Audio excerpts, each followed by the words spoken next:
This exhibit is called Courage. It documents some of the actual heroes that risked their lives to save the lives of the Thiokol plant workers.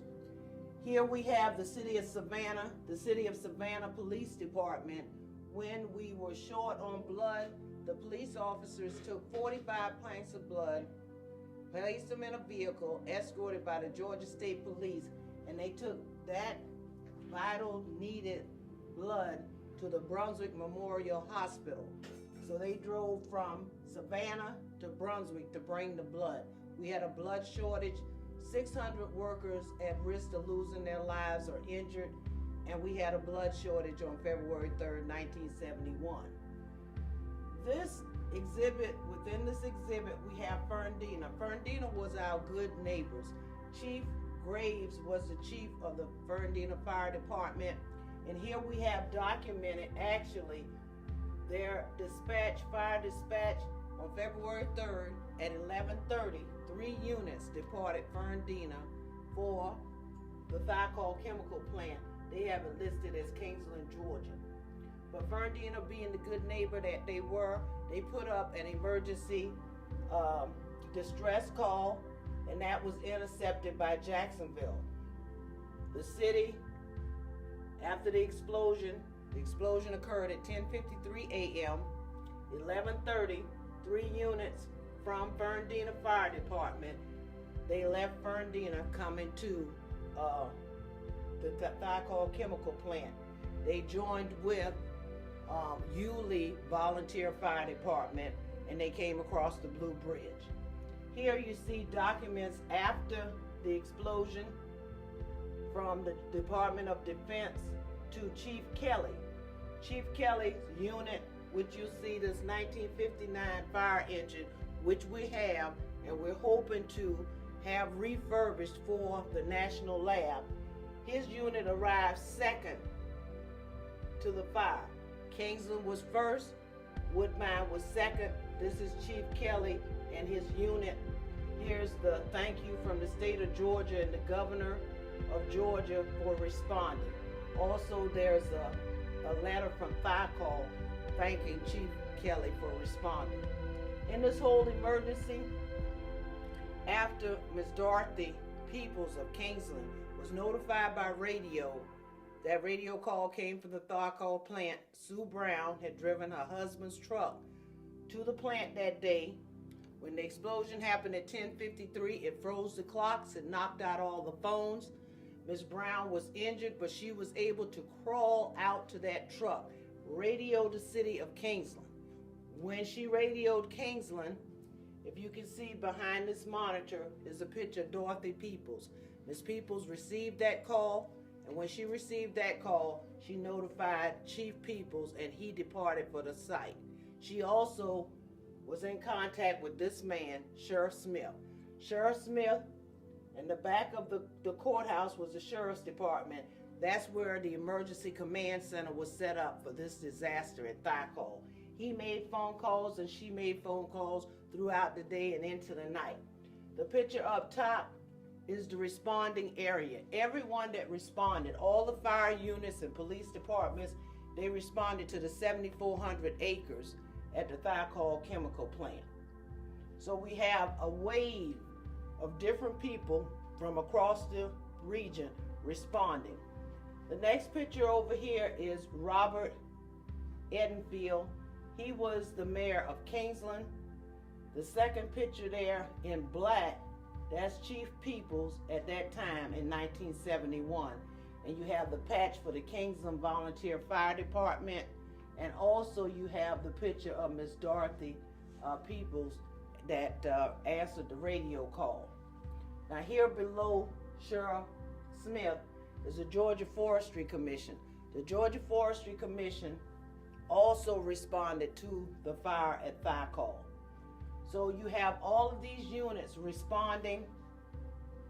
Kingsland arrived first. Second arrival was Woodbine. These are outside units. You had the city of Brunswick. John Ritter took off from St. Simon's Island.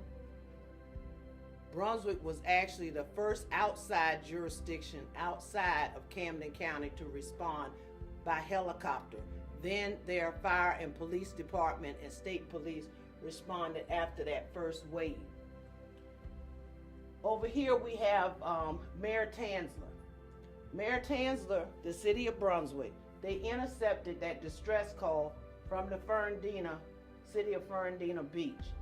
Once Mayor Tanzler, they intercepted the call, he made a call to Mayor Daley of St. Mary's and asked him, what's going on in Camden County? And Mayor Daley says that he told Mayor Tanzler he had 600 workers at risk. Thiokol Chemical Plant had blown up, and that he had Gilman Hospital, and that hospital had 19 rooms, 2 beds to a room. So he had 38 beds and 68 people at risk, and he asked them to bring the Navy, Jackson Naval, and the Coast Guard, Cecil Field, so that people could be triaged and transported to the hospital.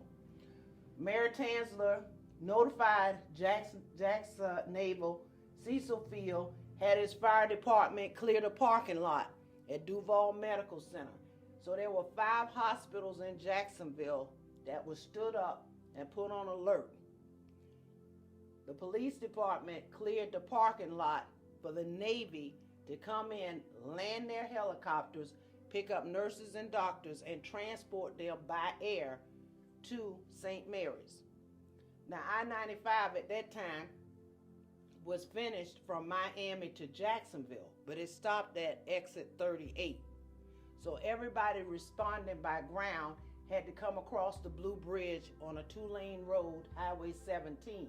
That's why it was so essential that the Navy used their helicopters and the Coast Guard to transport.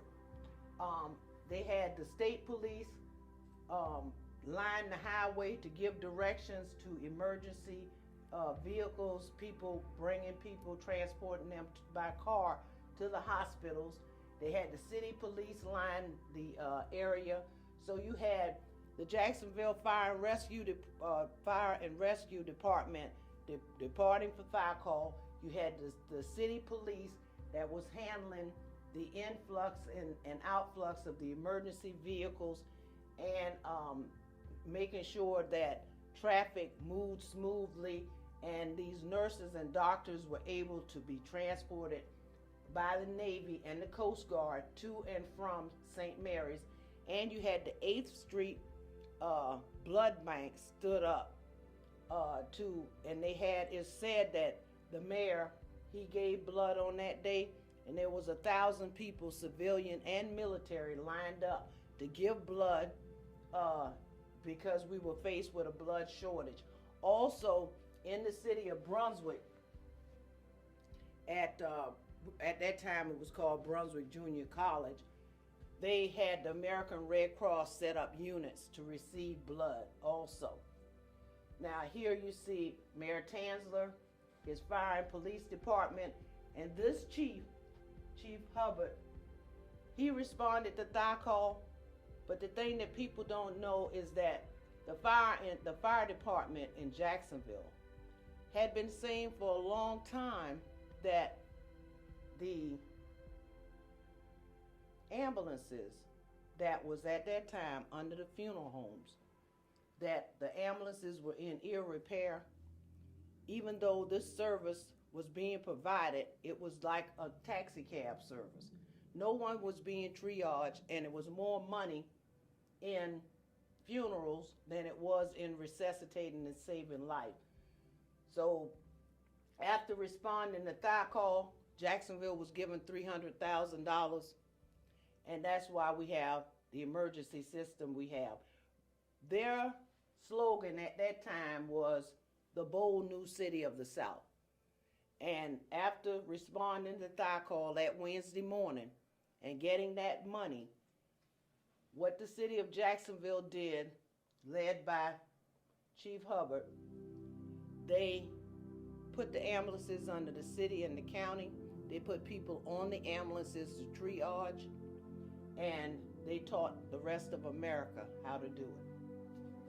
Here you see pictures of Mayor Daley, and he's still alive today. He provided us with his testimony. That's his staff, and that's what the waterfront used to look like in 1971. But if you look closer here, Mayor Daley and Ms. Bryan, his assistant, and you have other people in the city that worked through this emergency. St. Mary's Fire and Police Department responded to Thiokol. Their fire department had responded there a month earlier when Building 111 went down. But what they were confronted with that day was unlike anything they had ever seen before. And all of these cities, their fire and police department, along with the cities of Alma, Jessup, and Yulee, Brunswick, everybody came together, Darien, to take out and mitigate the worst disaster in the history of this county. And it's because of that disaster, the impact of that loss, that I-95 was finished, and we got an emergency system where each and every city and town across America got an ambulance to support them in a time of emergency.